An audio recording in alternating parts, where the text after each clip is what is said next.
આપણે સાંભળશું.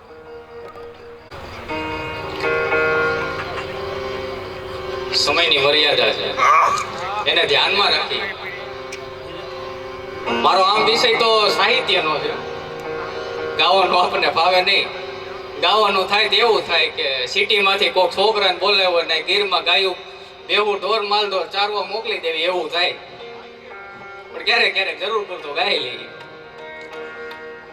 તો બોલિયા શ્રી ખોડિયાર માત કી જય, ભોજલ રામ બાપાની જય, સરદાર સાહેબ કી જય.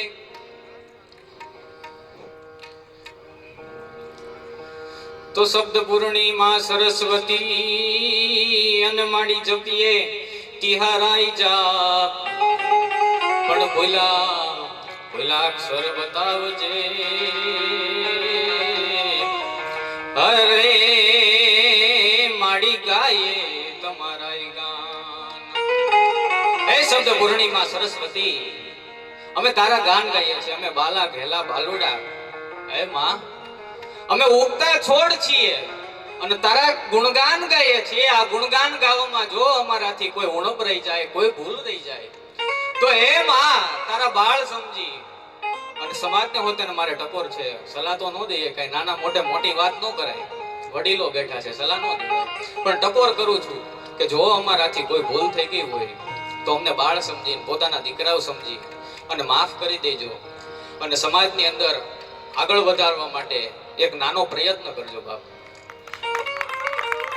આ નાના કલાકારો છે ને એ મોરલા છે. મોરલા જેટલી કળા કરે ને એટલા હારા લાગે, અને મોરલાને દુભાવવા જેટલું, મોરલાને માર્યા જેટલું પાપ લાગે ને એટલા કલાકારને દુભાવવા ને કલાકારને પાછળ પાડવામાં એટલું દુઃખ લાગે ને એટલી ભૂલ થાય. તો જગદંબા માતું જો ગણી અને માડી જપીએ તિહારાઈ જા, પણ અખંડ તોળા દીવડા બળે. એ માડી પરગટ યા બોયા, તો ચતુરાઈ થી ચિતરેલ ચાકડા અન માડી તોળા પારણે બાંધાઈ બાળ. પણ એમાં ઉણપ હોય જો કાય. હર રે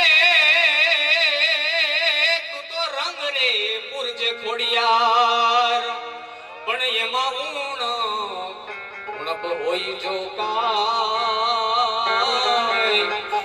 હર રે તું તો રંગ રે પુરજે ખોડિયાર. આમાં આકોટાનો પડકાર કરતા રે તો મજા આવે. 16મો સમૂહ લગ્ન છે. કાલે 25 દીકરીઓ મારી બહેનો પ્રભુતાની અંદર પગલા પાડશે અને આજે આ ભવ્યથી અતિ ભવ્ય રાસ ગરબાનો કાર્યક્રમ છે. તો માં જગદંબા ખોડિયારને યાદ કરીએ. તો જીન પેટ દારી દિવ્ય કાયા જો